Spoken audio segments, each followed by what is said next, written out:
Tonight. This meeting is being recorded. And we're here tonight to discuss the improvements to Watson Park 1 and 2 in the South End. And I wanted to say, I noticed as people were entering our meeting that we have Charles Watson here with us tonight. You'll notice a little name recognition there. And it is in gratitude to his family, his father was one of the people who was responsible for ensuring this park happened in the first place. So I wanted to say welcome to everyone, but in particular, thank you for coming to our meeting, Mr. Watson. If we can go to the next slide, please. Here is our meeting recording notice. This is being recorded. If you want to keep your camera off, that's fine. If you want to, talk at some point during the meeting, we ask that you keep your microphone muted for now. And during the latter part of our meeting, we're going to have a conversation and a discussion. Feel free to ask any questions that you have in the meantime in our chat feature. And we will get back to you in the chat if it's something simple. Otherwise, we'll save it for our conversation at the end. These are some Zoom tips. I've basically explained some of these things, sort of turning your video off and on. You can ask questions via the chat. You can raise your hand to ask a question. I'm here tonight with our, Shauna is our outreach coordinator. And so she will be the one who will let you know that you can unmute yourself and ask a question if you want to ask it verbally instead of in the chat. I don't think we have any folks joining us via phone tonight, but in case we do, use *9 to raise your hand. Next slide, please. So we are here tonight to talk about the renovation improvements to Watson Park.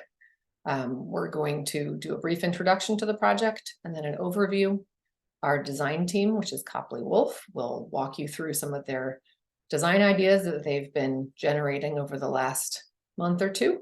We had a little bit of a delay with our meeting scheduling. Apologies for that. We had scheduled it on the night that Boston had elections, so we had to reschedule. So thanks for your patience. Then we're going to have the community feedback portion of our meeting and then closing remarks and next steps. Next slide, please. And B. Chatfield, I'm the project manager. Here's my contact information. Feel free to use email or phone. I get back to people pretty quickly. And then we've got the members of our design team. We've got Jim Haru and Michael McNulty. I don't know if you guys have your cameras on, but if you want to give a wave so people can see you. We do. Great. Now, if you can go into the next slide. So here we are with our project overview. Here's our schedule. We had our first community meeting in the park, June 8th, where we met a number of people who were involved in the project and heard a lot of ideas and thoughts about how the existing park functions and what improvements could be made, what people liked about the existing park. Here we are, October 12th, community meeting number 2, where we're sharing some concept alternatives. These are just sort of preliminary ideas. And what we're really eager to hear from you guys is what elements of each plan looks good, what works, what doesn't work. And then for our third community meeting, our design team will pull together one design that hopefully represents as much of the feedback as we can possibly fit into these two little parks. I don't mean we're going to be cramming it with different benches and lighting and everything, but I just mean we try to accommodate as many preferences as we can. Then we go into construction documentation, which right now you're going to see the lovely colorful designs, and construction documentation is the boring CAD work where all of the details get drawn and researched, and then we go into construction, hopefully in fall of 2024 through spring of 25, and then we would have the anticipated park opening would be in the spring. One thing that I want to share with you guys is that we have submitted for a grant to the Community Preservation Act, CPA, and we have been told that our project is eligible to proceed. This does not mean it is a funding approval. It just means that we pass all of the preliminary check boxes. And so now we're going to be going further in the process. Hopefully they'll be able to give us full funding, which would be amazing.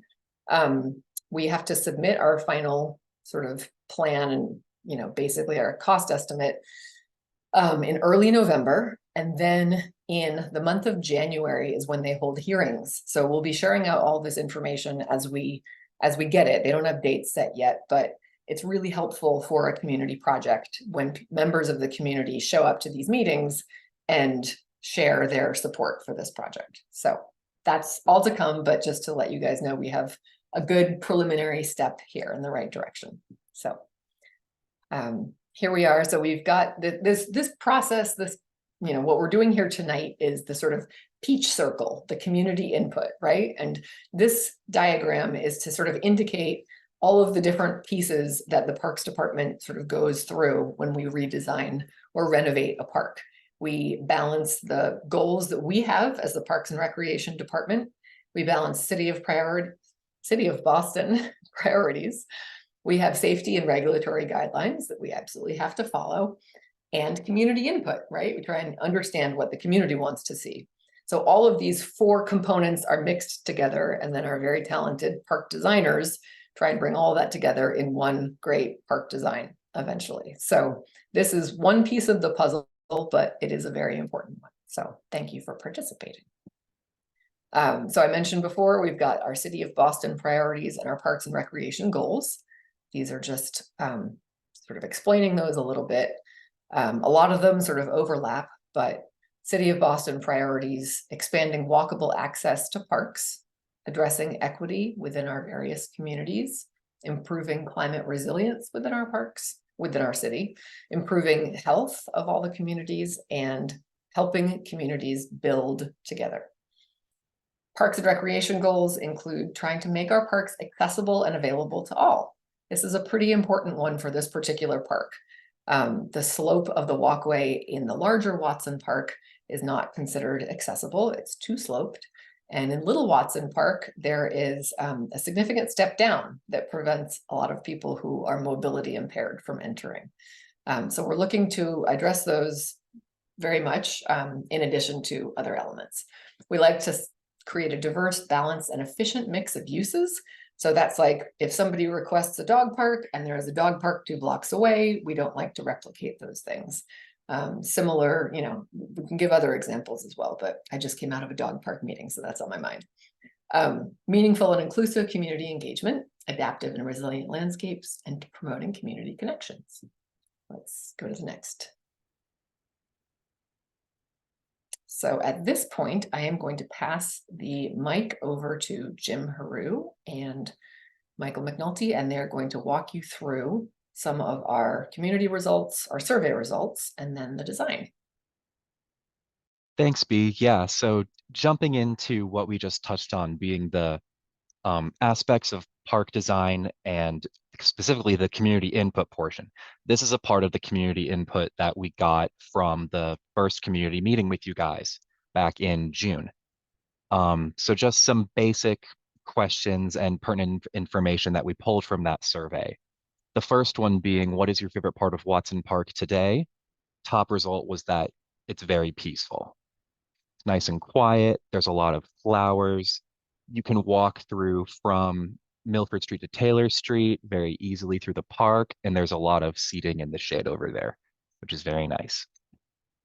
In addition to that, certain aspects of passive parks like Watson Park that draw you to them are lots of available seating, as well as just getting outside and being in nature, surrounded by flowers and planting.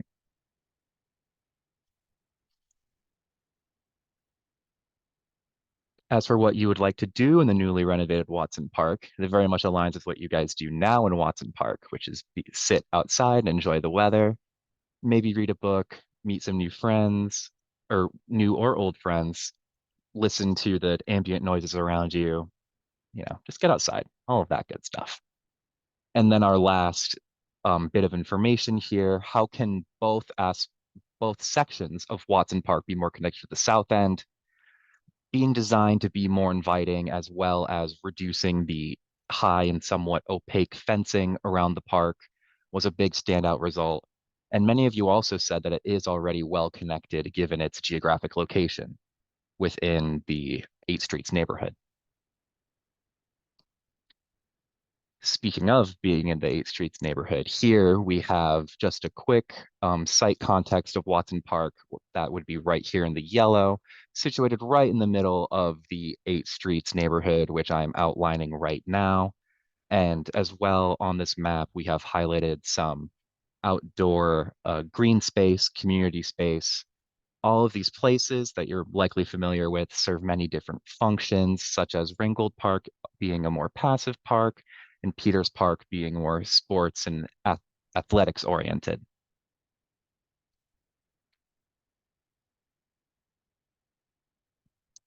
And now I will pass it off to Jim to talk more about the site specifically.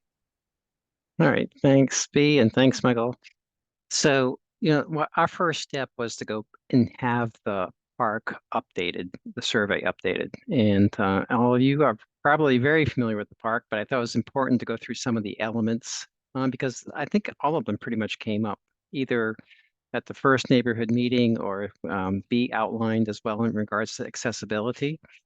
So the dark green circles indicate that there are 9 very mature trees in the park. And if you can pass your cursor across the pathway coming through the big Watson Park, that is, even though you can get in there with a wheelchair, it's not considered ADA accessible. It has a very steep pitch from the upper side to the lower side. So that needs to be corrected to make it universally accessible. If you pass your cursor over the entry to Little Watson Park, the gate right there is not ADA accessible for 2 reasons. One, the gate is not wide enough to actually be considered accessible. And as B pointed out, is a fairly significant step down into the park. So, and the elements, I mean, the photographs to the right are pretty familiar, I'm sure, to all of you. You can see Little Watson Park at the top, that sloping pathway, which not only is not ADA accessible, but it contributes to the quick runoff into the neighbors' yards along Shaman Avenue.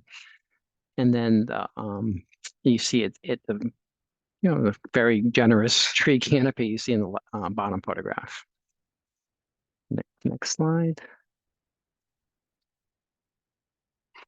So it was almost a common denominator for all the comments. Basically, there were people who said we should have a fence. Some people said maybe we don't have a fence, but it was a common denominator. People said this is the wrong fence.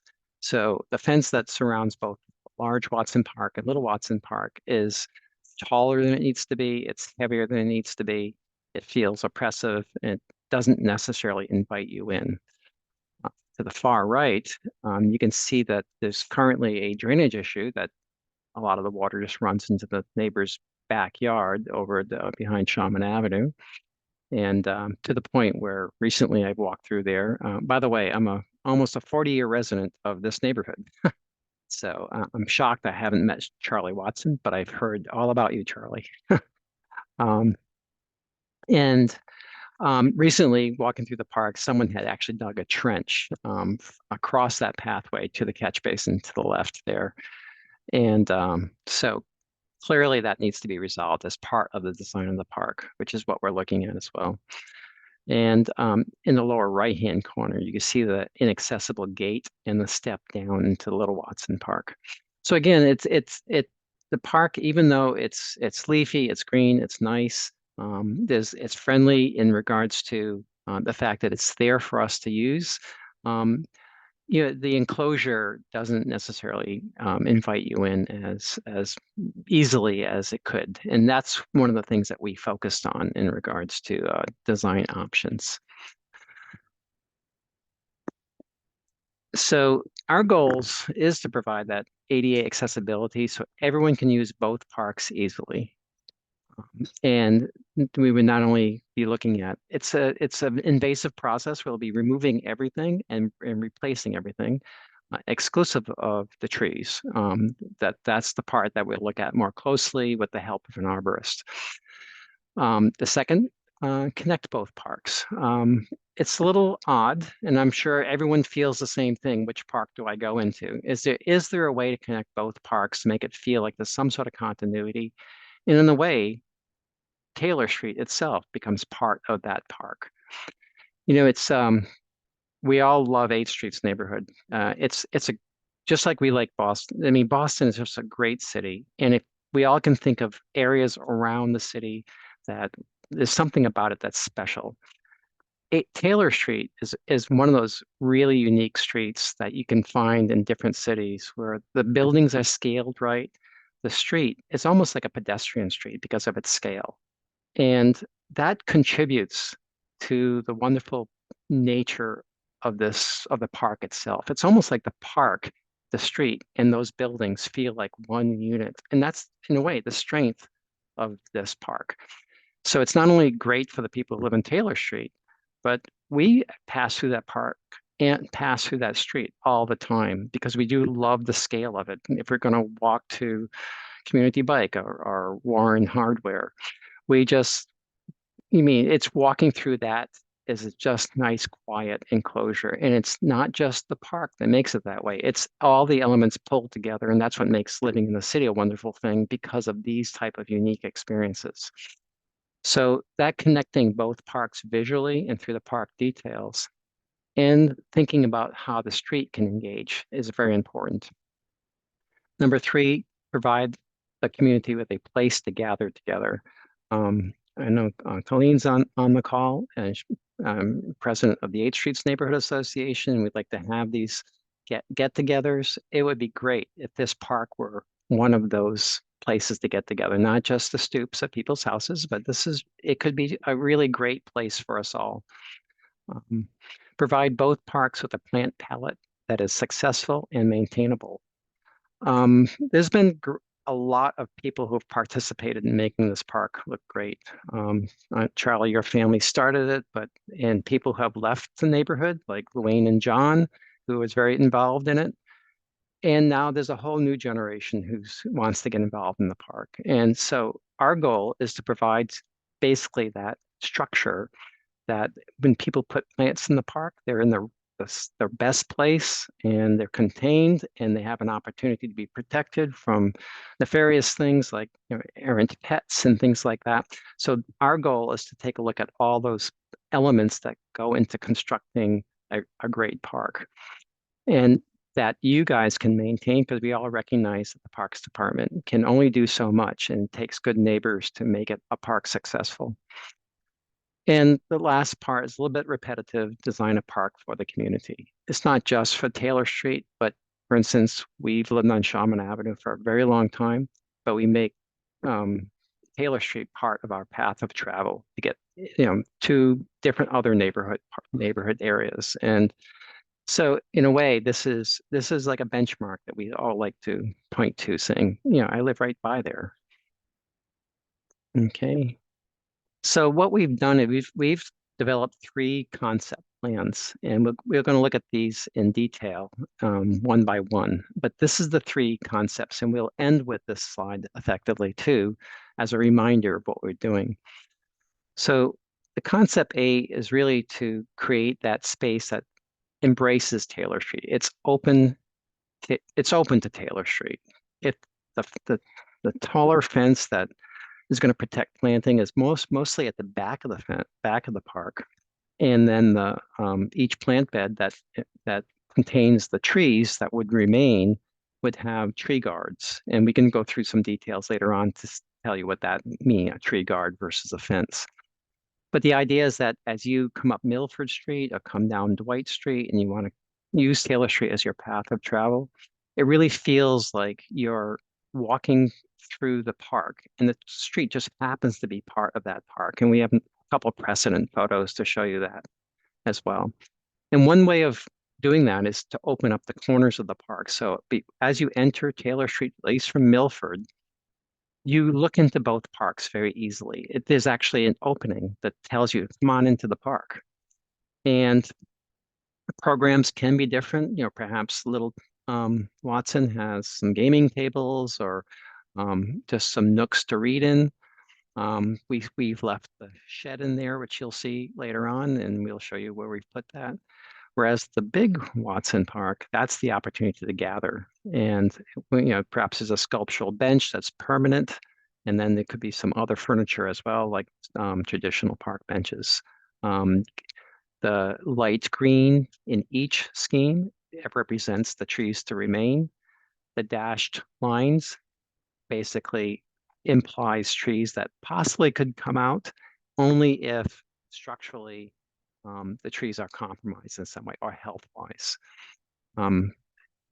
We're not getting into individual planting of trees, but we'll get into that in next in the details.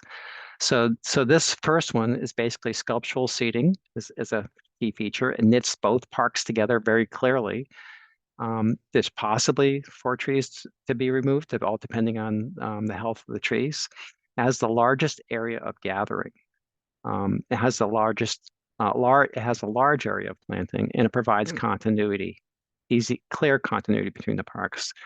The second park actually has gates. So we have a taller fence around the outside, tree guards on the inside to protect the plants, and has a slightly smaller gathering spot with more planting, and perhaps 2 trees could possibly be removed. The common denominator is removing that 1 tree of heaven up against 9 Milford Street in all the schemes. It has a large area of gathering, but not quite as large as concept A. As I said, larger area of planting, and also provides continuity between the parks.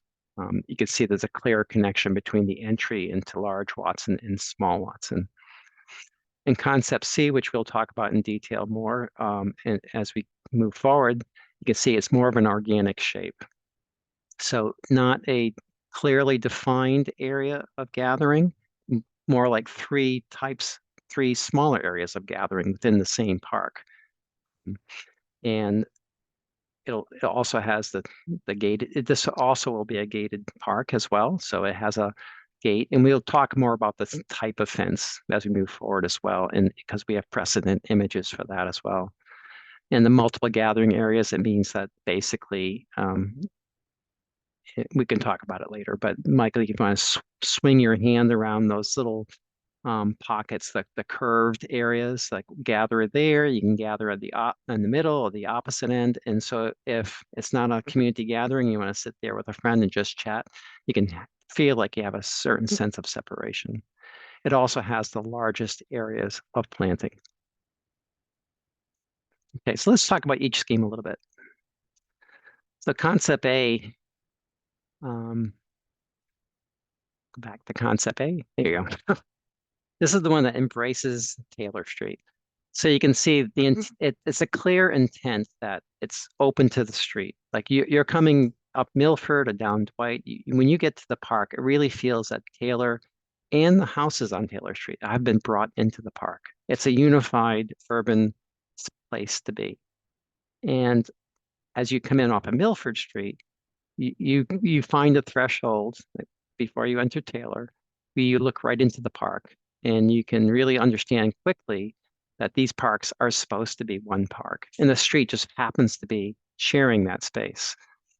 The planters that would contain the trees along the street would actually have tree guards around them, and you can see the sculptural bench at the back of the park, which becomes a focal point as you walk by the park on Taylor Street.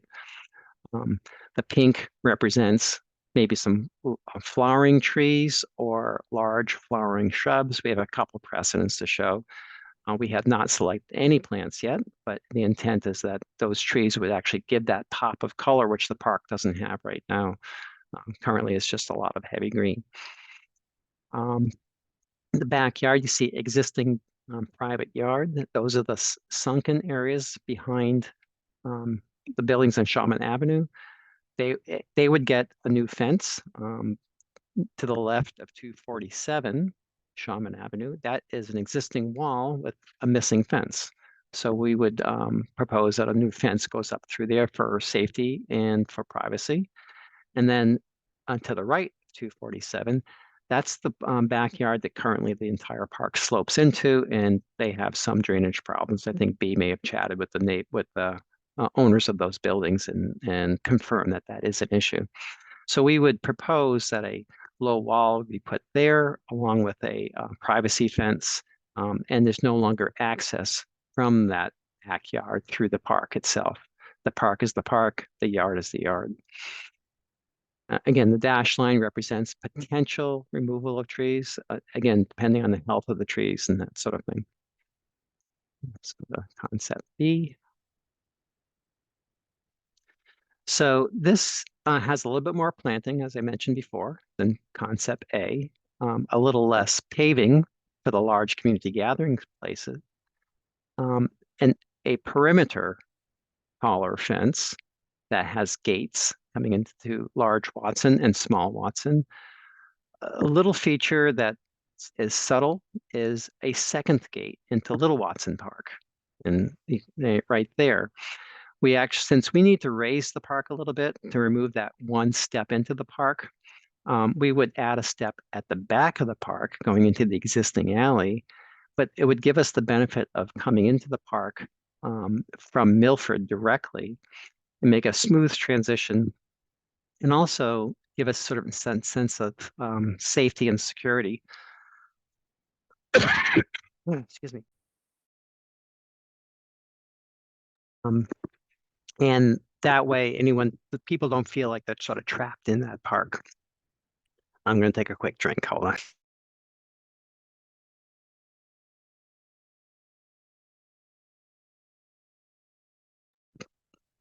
So you can see in this scheme, the Tree of Heaven up against 9 Milford would come out. And that's the common denominator. And there's one linden on the corner of Milford and Taylor, which is a little bit compromised only because it's up against the existing curb that's in that park. That's why that one is, we would have an arborist look closely at that. And so any modification of the park might compromise the health of that tree anyway. Within the large gathering spot, we would look to have some longer seating, some longer benches. So that way, if someone's sitting on a bench reading a book and someone else comes into the park, it's long enough that they don't feel like they're imposing on the person who's already sitting on the bench. In each scheme, again, the backyards would get a fence. The backyard to the right of 247 would get a low wall with a fence on top of it. And again, the stairs are taken out. Okay, how about concept C? So this is a bit of a departure, and thanks to B and her gang, she suggested could one of them be a little more organic. So we were very happy to come up with a scheme that looks a little bit different. Also provides that opportunity for multiple gathering spots. So if you're not having a community meeting, people could sit on one bench and feel like they're separated from the person on the other bench, but still share the same place. This park also has a perimeter fence with gates coming into it. You can see 2 access points off, one from Milford, one come from Taylor as you come from that direction, and then of course the access point onto Taylor over next to 8 to 10 Taylor Street. This one does not show the second access into Little Watson Park, and it becomes just sort of a passive area. It could have gaming tables in it, but it could just be a quiet space, but have a direct link between the 2 entries into the parks, one from Little Watson to Big Watson, exactly. In each scheme, this happens to be the only scheme where the light poles that are in the park stay where they are. The other 2 schemes, we've adjusted them slightly to work best with the geometries of the park. And in each scheme, we actually have added 1 light into Little Watson Park. Since 9 Taylor Street is a blank wall on that side, each scheme, we've added 1 light, 1 Boston City Acorn style light pole in that park, again, for that sort of extra sense of security in the evening.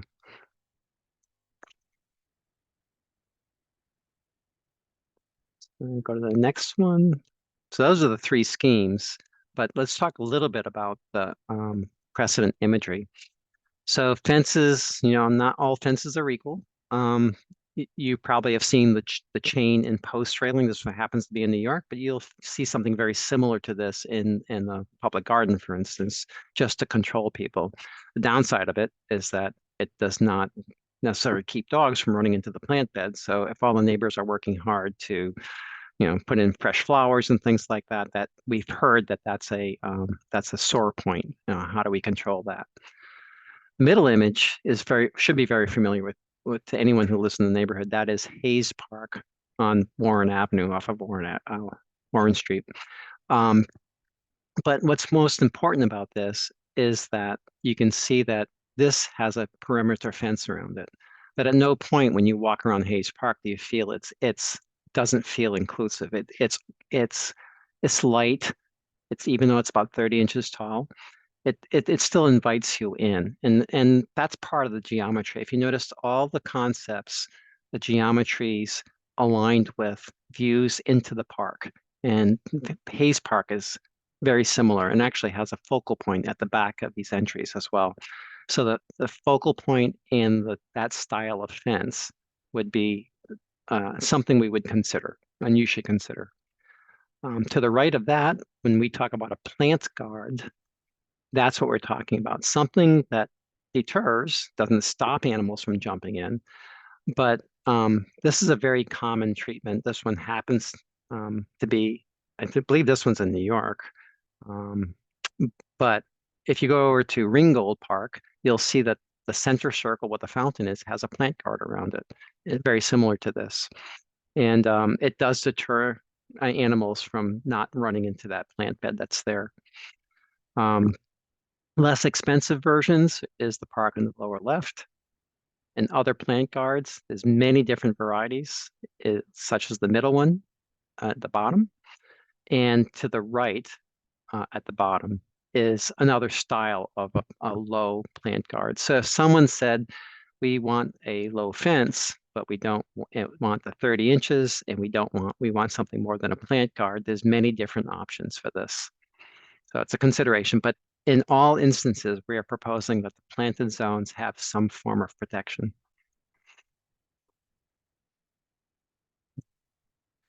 So if you remember the embracing Taylor Street concept, if you look at the two photos on the left-hand side of the page, this is an example of a park with a very nicely scaled street. It has some retail in this case, but it's open to the street. So it really feels as you walk along the street that you just can walk into the park. The plants are protected. I've been by this park many, many times. This one happens to be in New York. And it's really invites you in so naturally that it celebrates the street, it celebrates the park. It feels like the street is part of the park and the park is part of the street. It's what makes living in the city something wonderful. So nothing's segregated. You walk through and you do feel like you're living in a more of an organism than a individual place. The middle photograph at the top is, you probably recognize it, is Harriet Tubman Square, where Warren Avenue and Columbus come together. That is an example of a 30-inch high fence, rather open. If you walk by Harriet Tubman, you look into it very easily. And it just doesn't have a gate. And perhaps we don't need to have a gate into the park. So that's just, and it has the chain and post style as well. In the middle, the bottom, that's an example of a corner condition of entering a park. So you saw that on the first option that we showed you. And of course, that's Ringgold Park. And as you come up Ringgold Street, you're invited naturally into the park and you have that focal point of the fountain in the background. And speaking of that, to the right at the top is that focal point of Ringgold Park through ornamental gates. So one part of the park, if say we do want to have a fence around the perimeter of the park, well, we could perhaps team with someone like the Brown Fund, and that's where these gates came from, along with the fountain in Ringgold Park. You could apply for a grant, have something very ornamental. So it could be something temporary until you decide, if you decide that the park should have something more grand and stately like that. Or it could even be more ornamental, like the lower right-hand side, where you can train plants to grow across the archway. And this happens to be a park in New York, but you get, again, very similar to Ringgold Park, where the gate and the fountain work together. So with that focal point. I think we probably can go to the next one. The last set of images. We talked about a sculptural seat wall. Now, the sculptural seat wall in option A could be the form of a natural stone wall. It could be the form of granite, like you see in the lower left. If you go over to Ringgold Park around the fountain, they have cut granite, and that happens to be curved. That one happens to be angled. It's all depending on what the final design ends up being. Or it could be natural, like the upper left-hand corner. There is a shed shown. Actually, can you go back 2 slides really quickly, Michael? Or 3 slides. Anyone? Yeah, there you go. Why don't you put a hand up? We actually relocated the tool shed up against the fence that where the existing private yards are behind 9 Taylor Street and Route 15. One of the reasons for us locating it there is that there's already a fence. So if we located the shed there, make it a little bit wider, maybe perhaps a little bit taller, it would give those yards a little bit more privacy and not have the shed be the focal point, which it is right now as you walk into Little Watson Park. Thanks, Michael. You want to go back to that last set of precedents. So this storage shed, if you don't recognize it, this is the new storage shed they just happened to put into Peters Park. So it can be something that's rather handsome. It would be designed to fit in the spot that we're putting it in. Concept B and C has had long wooden benches. Now, we work with the Parks Department because currently the standard Parks Department bench is metal. And currently the old standard park benches in Watson Park are wood. These long benches give an opportunity for someone to sit, but if they want some privacy or someone wants to sit on the bench too, they don't have to share a 6-foot bench and feel like they're invading someone else's space. They could actually sit along to the other end of the bench. So both those concepts actually say, let's put a longer bench in. So that way, if there's only 3 benches, more than 3 people would want to sit on them, unless you're with a group. So that's why that's shown as an image. That's why we're thinking about that. Right below the storage shed to the left is the standard light that's currently in Watson Park. This is the same light we propose to put in Little Watson Park. And again, we didn't think it would be an imposition on 9 Watson because that is a blank wall with no windows on it. So any light would be focused in the park and not on the building itself. If you've ever walked by the Bay Village Park on South Charles Street, you'll notice that the neighbors there actually put out movable furniture. They put a little string of wire through them. In the wintertime, they store them over in the corner or in a shed across South Charles. It's an option. You know, you're going to have some permanent seating as you do right now. But one thing that's really makes for great parks is movable furniture, or people can bring a chair up to where someone else is sitting and really share a space and share a story or share whatever they want to share.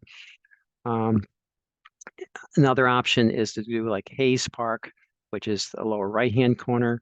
We just cluster a bunch of 6-foot benches. Again, if you had 3 people come in who are strangers, they're more likely to sit on each bench. And if a 4th person comes along, they feel like they're sort of imposing on people's space. So we do like the long bench concept above, rather than the individual benches down below. So, and when we say flowering trees, large shrub, basically you have enough big shade trees in the park. Yet simultaneously, there's no diversity. So we'd like to, especially if any trees are removed, is to create a more diverse plant palette that's there. And that means going with something that would be considered a small tree or a large flowering shrub.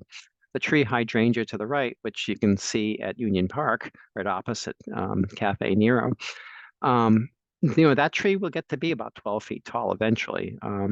And simultaneously, it's considered a shrub, but it will get to be as big as the redbuds in the middle or the dogwood to the left.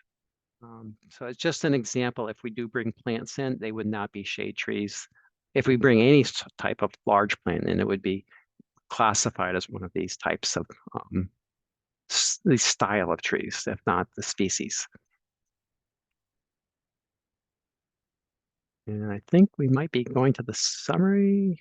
Oh, okay. So B, I'm not sure if this is you or me, but this is going to be opportunity for feedback. I believe the next slide actually will have the three. Oh, okay. Well, I'm not going to read through all of these because this will take some time, but eventually this whole presentation is going to be available for you, I think, within a couple of days. B. Hopefully within a day or so, but yeah, we will upload a PDF of presentation to our project page. So this is just a little nudge in terms like a little reminder of some of the things we talked about. And so you can read through these and that hopefully that generates some ideas.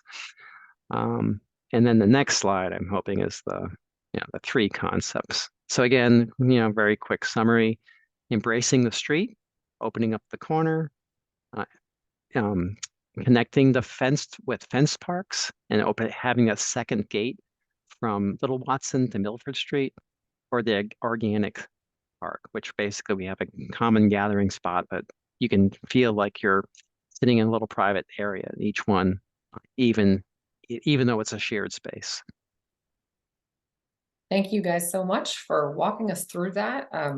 I know that that was a lot of work, and as of about a week ago, we had thrown in the request of, oh, how about something slightly looser? So these guys are good under pressure. They didn't just phone it in with a quick, oh, what about this?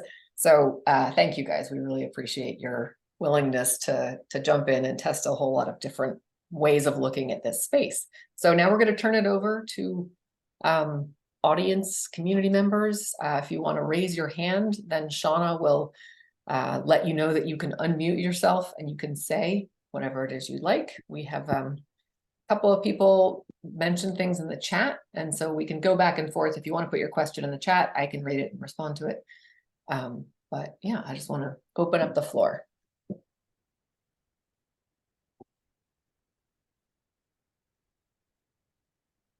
There we go. We got Charles Watson with his hand up.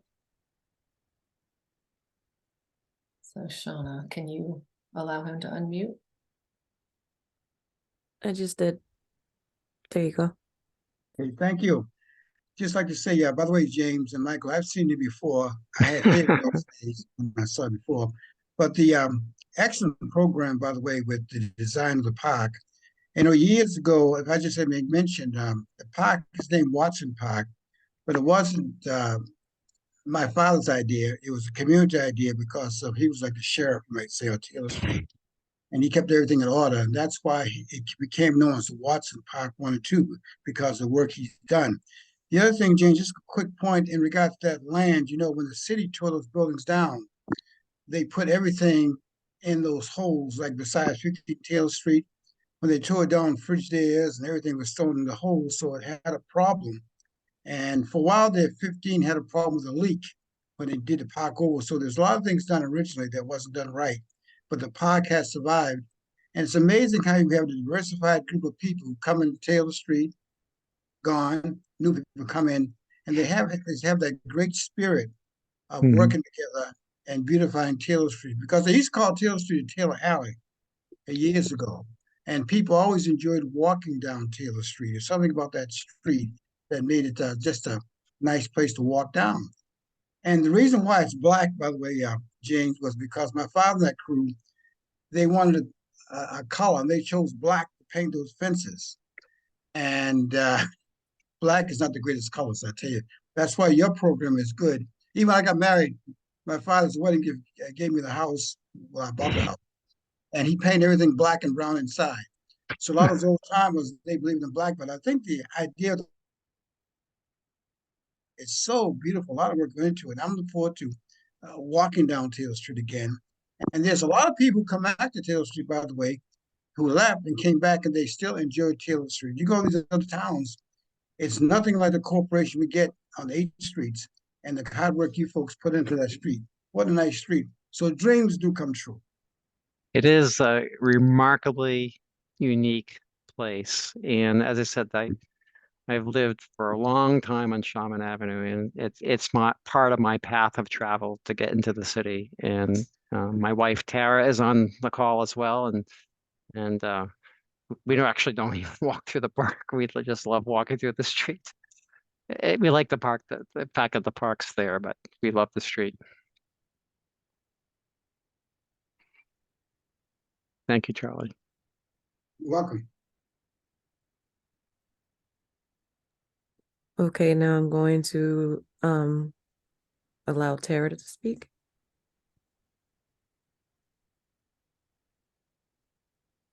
Thanks. So as Jim mentioned, I'm his wife, so I'm sort of a plant, but have been a resident for 35 years, part on Hanson and part when Jim and I got married, and I moved to Shawmut. And I am in tech, so I don't know anything about landscape architecture, and I have trouble reading some plans. So I admit Jim showed me, I think 2 of these prior to this, and I had questions. And so I'm going to share my questions because Jim responded to them, but I didn't hear it mentioned here, and it helped me understand what I was looking at. Is that all right? So my questions when I was looking at this, I said, so is the big ditch gone in these designs? Do all 3 of these have, like, am I going to roll down the hill? So Michael, if you want to just circle, you can zoom in on any one of those and talk about the ditch, which is really the sloping walkway and the drop in grade. Okay, go ahead, Tara. And I believe you told me that the grading is actually a big part of the job, and fixing that so that not as much of the park is about that slope downward. Yeah, I think it's also very important, Michael, if you can zoom in on one of the options that clearly shows the pathway that as it exists now, maybe option A there. And so as you zoom in dashed going through that dip that Tara's talking about, that's the existing walkway going through the park. So you can, just for a sense of scale, you get an idea of size of that area. And B mentioned early on that that's not currently, as it lives right now, is not ADA accessible. It's sloping pretty hard to the right, and if you're coming from Milford down into that backyard. Sorry, go ahead. No, that's great. And then the other question I remember asking was, so I'm looking at a path through, but I didn't have an idea that it looked like it was larger, but than what existed there. But then when I was able to, I noticed I have a very small computer screen, so I can't really see as well as I've been able to see when you showed me. It is a vast, much more amount of space for people to gather. And I was surprised by that, and pleasantly so, because that was what I was looking. So I just wanted to, I'm sorry if I am a plant, but it's the things that were important to me. At least one of the schemes has this large space for people, while still honoring having a lot of trees and shrubs. And so just thought I'd mention that. Thank you, Tara. Yeah, that's great to bring up, because it's true. Like, reading a plan, understanding visually what you're looking at in plan view is not natural to most people.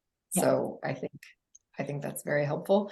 You know, I think one thing that's good to understand here in our process is, you know, we're putting forth these 3 designs as some ideas, but as you can maybe tell from the dashed line that shows the walkway as it exists, all 3 of our designs propose sort of larger gathering spaces that are paved in some way or another. And, you know, you're allowed to feel differently. You know, you can say like, oh, wait, but I like one path through a planted area, you know, or if, you know, I'm just sort of throwing that out there just kind of as a sparking conversation. I think these 3 designs are beautiful, and I think they do respond to a lot of feedback. But, you know, if there are other ideas out there that you have that we're not reflecting, or that you're not sure we're reflecting, it could be one of those things too, where you're like, I can't read this, but I'd really like to have a blah, blah, blah, you know? So feel free to share that as well, if that's your feeling.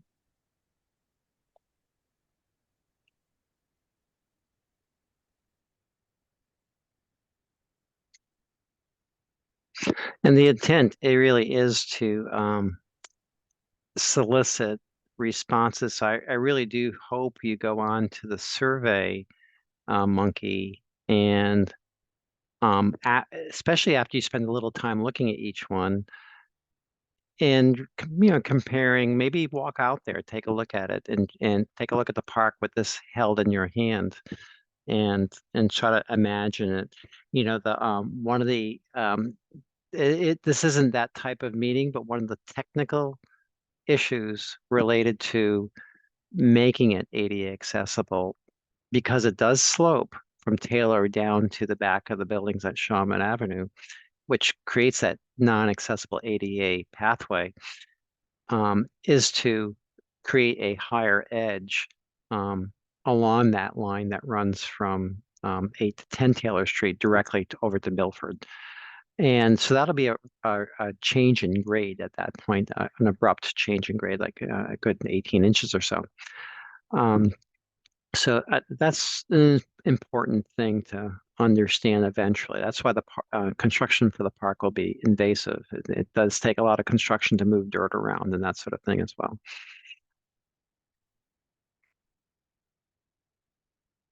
There was one more thing I wanted to bring up.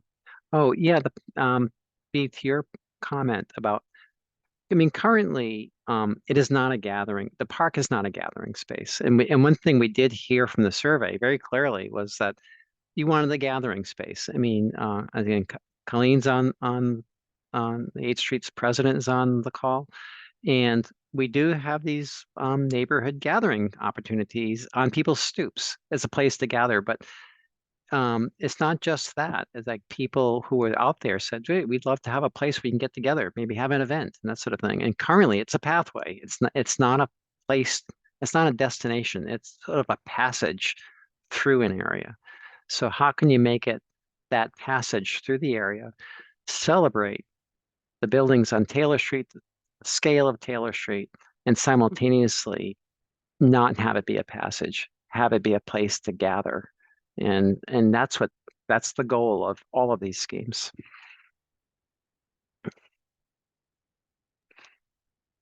Okay. Yeah. Do you want me to respond to chats, or do you want to? No, I think if Laura's had her hand up for a bit, and then maybe Oh, okay, we'll hear perfect. from you. Yep, I'm allowing Laura to talk right now. Sorry, I get so confused by Zoom. It took me a long time to figure out how to raise my hand. I'm 25. I'm supposed to be able to do this. What I was gonna say was, thank you so much for all these designs. They look really, really cool. I really like the point around the gathering areas, because I do think one of the things that's really special right now about the park, and I'll give the same caveat I gave last time, which is like, I'm a renter. I don't know if I'm going to still be here by the time this park is made, but just my perspective. But one of the things that I really like about it is it kind of has a secret garden-y type of feel. And so kind of from that perspective, I really like concepts B and C, because they seem to preserve that feel a little bit. And when I think about the idea of gathering spaces, I think it's a really, really great, I think it's a really great point. I also think there's a lot of different types of gatherings, because I think that we have a lot of parks in the neighborhood already that are really well suited for large gatherings. So like Peters Park is really well suited for large gatherings. There's different parts that are more active that are really suited for large gatherings. And I feel like what's kind of special about the Secret Garden feel is it kind of mimics the stoop feel of like a small conversation or like smaller gatherings, but creating spaces for those. So I don't know, just some 2 cents. When I look at Concept C, what I see is like me and 2 friends having a conversation on Saturday morning in the corner there. So I really like that. But that was just something else I was going to throw out there. Excellent comments.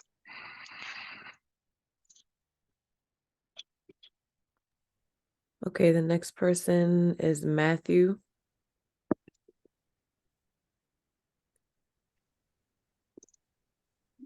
Hey, how's it going? I'm Matt. I live at 247. I've been there for about 10 years now. And yeah, I'm an owner there.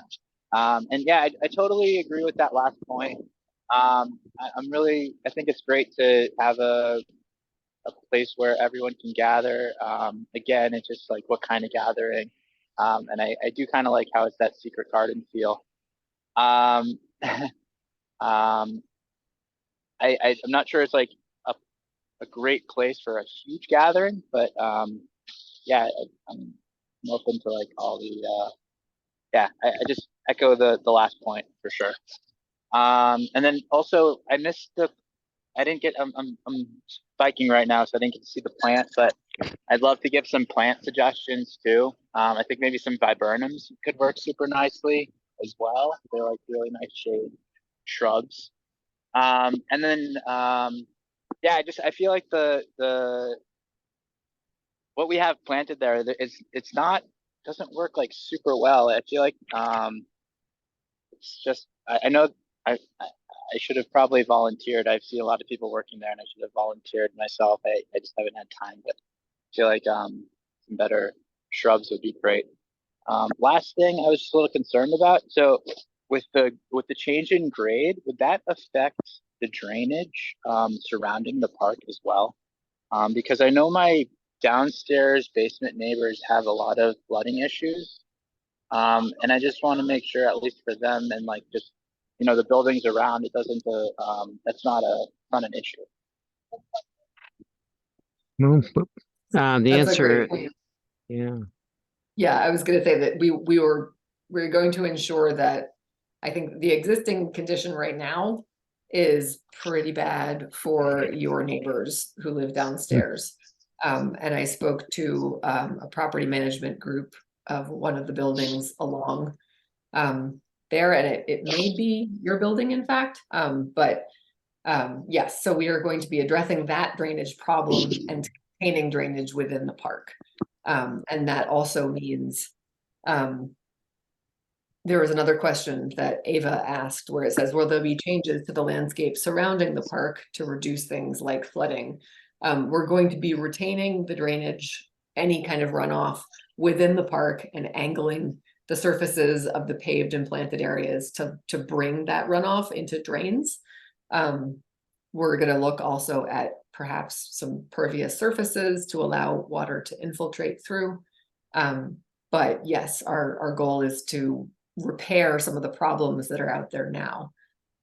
So that's a great point, and great to hear from someone who's like living those conditions. So I appreciate it. Thank you. Yeah, thank you very much. And actually, it was, I told B that we actually, even though this is supposed to be concept, we did start looking at the grading to do exactly what B just mentioned, to contain the water from the park in the park and not have it go into those backyards. So thanks, Matt.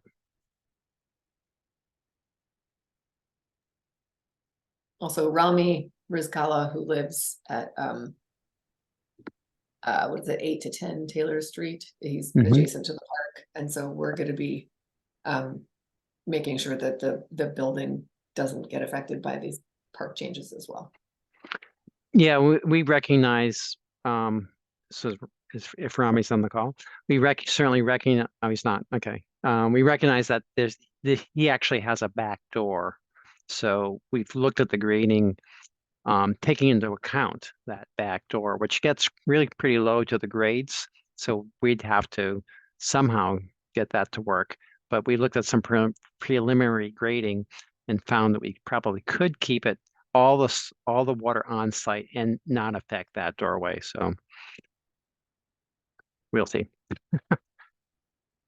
Oh, it sounds like Rami is actually listening in somehow. Oh yeah. Oh, I see. Thanks, B. That's you.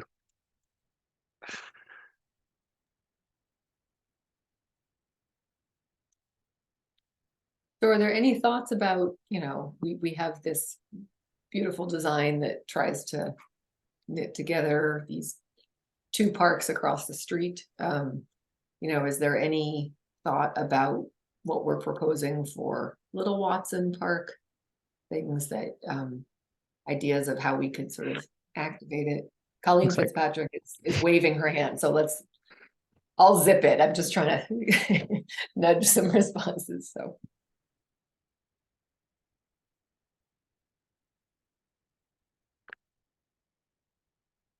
Can you get off mute, perhaps?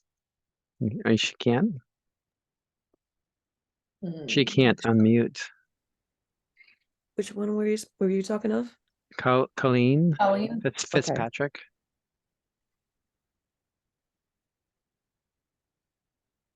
Hi, everyone. Thanks so much. Jim and Michael and B, you make it very difficult to choose from the options. But the first one that really spoke to me was connecting small Watson with a larger park and just having it open. I really liked the feel of the photo that you shared where there's no fence. It just is part of the neighborhood, and it's just so welcoming. And I do understand that secret garden kind of feel. It's a special place in our neck of the woods. And I'm really excited to see how this process evolves. I know there's such great concepts that you have shared with us. So I'm curious, are we going to be receiving a survey to fill out and get more information from neighbors? And then what are our next steps from there? Yeah, so we are definitely going to be following up this meeting with a survey, and we will post that scannable QR code and the survey address on the signs that we have at the park. So people walking by, if they weren't able to attend the meeting, they can contribute their thoughts as well. So we're eager and we're hopeful that we can get as much participation as possible, right? So if there are any newsletters for groups that you're part of, I know that we are connected with John, I'm forgetting his last name, John McBoston, I think is his email address, but he's the 8th Street guy. And so he's, I hope, going to be promoting this in that newsletter. So yes, we're going to try and give people as many opportunities as we can to give feedback. So, you know, if you have something that you think of later, that, you know, you don't have thoughts about right now, you know, you could put it in the survey or just email me. You know, it doesn't have to be like a formal procedure necessarily. It's just, we're interested in any and all communication. So I also got one question also in the chat. How long do you think construction will take, and will it disrupt normal foot traffic? That is a great question. Anyone who lives near a construction site cares about this. It's a small site, but it is complex. And I think any contractor is going to have their hands full with the limited space that we have, right? Because the question for contractors is, where do you stage, you know, where do you dump your pile of whatever, or where do you put the pile of whatever before you take it off the site? So this site is tight and it's going to be challenging. So given its size, you know, I could see this taking 6 months, you know, at the most. Hopefully it wouldn't take longer than that. And I think it will disrupt normal foot traffic. I wish I could be more optimistic about that, but I don't think the contractor will be able to, they'll do traffic control measures where they'll put some kind of control device so that it'll be safe for people to step off the sidewalk and walk in the street when they're working on the fence, for example. But these things, they all come with some disruption. So that is my best guess. We don't have a contractor on board yet, so I haven't seen any kind of pedestrian control plan or anything like that, but that's usually the situation.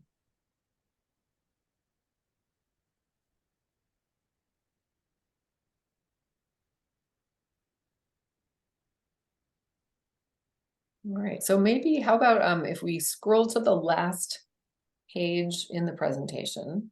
Well, it's just a reminder, but so here are those scannable QR codes. The one on the left brings you to the project webpage. So on that webpage, we're going to upload the presentation in a couple of days. And then on that webpage, we're also going to have a survey button that is now live, and the survey is now live as well. So you can scan that with your phone or just go to the project website, either way. So I'm not concluding the meeting, but I'm just enabling people, if you want to forward this information to people, it's always good to make sure that everyone who's come has this information in hand. And I'm in the street all the time, as you guys know. So feel free to stop me. I'm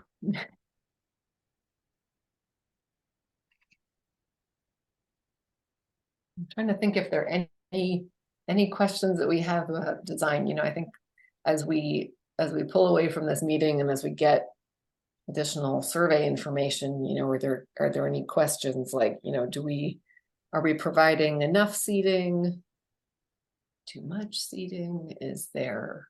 I liked Matt's request for specific planting information. I think viburnums are a great idea. They're a huge variety of different viburnums, some of which smell good, some of which have different leaf texture. So that will be an exciting element. In our third meeting, perhaps we'll present a plant palette and people could, say what things they like or what things they're allergic to or what have you. Yeah, I'm assuming that, we're going to gather all your comments and come back with a scheme that hopefully consolidates the best of the comments and the best of the ideas. So that should be your goal. You're looking at all these schemes, you're going to say what you like or dislike, and we'll present a final scheme. Now, it doesn't mean that's the final scheme that will be designed in the end, but the goal is to synthesize what's there and to find the best spot for you guys. And for me, I live there too.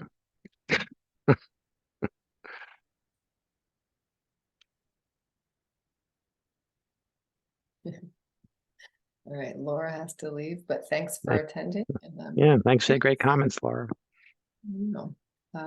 It's 10 after 7, and if anyone else has any thoughts they want to share, please feel free to unmute, raise your hand and unmute, or otherwise we can call it a night. Yeah, I rushed it, B. You said I had 45 minutes and I went I 45 know. minutes. I got right this. It was amazing timing. You finished right on the head, but sometimes, it's hard when you have 3 good plans with 3 good proposals. I don't know. So yeah, I didn't talk about the technical stuff. That's what I dropped out to keep it on mark. So by the way, the next time we present too, we will not only have plans, we'll have elevations from the street, some sections to help people understand things a bit more. I know architectural drawings are abstract. Inherently, not only plans, but sections, elevations, even perspectives sometimes are hard to read. But the next iteration will actually have more drawing information to bring whatever it is that we're producing for you that is a synthesis of your comments to life. Right, well, we will reach out with that meeting date once we have that picked. And thank you all for coming tonight. This has been a pleasure. It's been great to see you guys, and I look forward to any further thoughts and comments you have. Please, I'm gonna put my abigail.chatfield@boston.gov in the chat. 617-504-7709. That's my phone number. Call. Anyway, thank you so much. Have a wonderful night. Thank you. Thanks for all your Thanks. comments. Bye.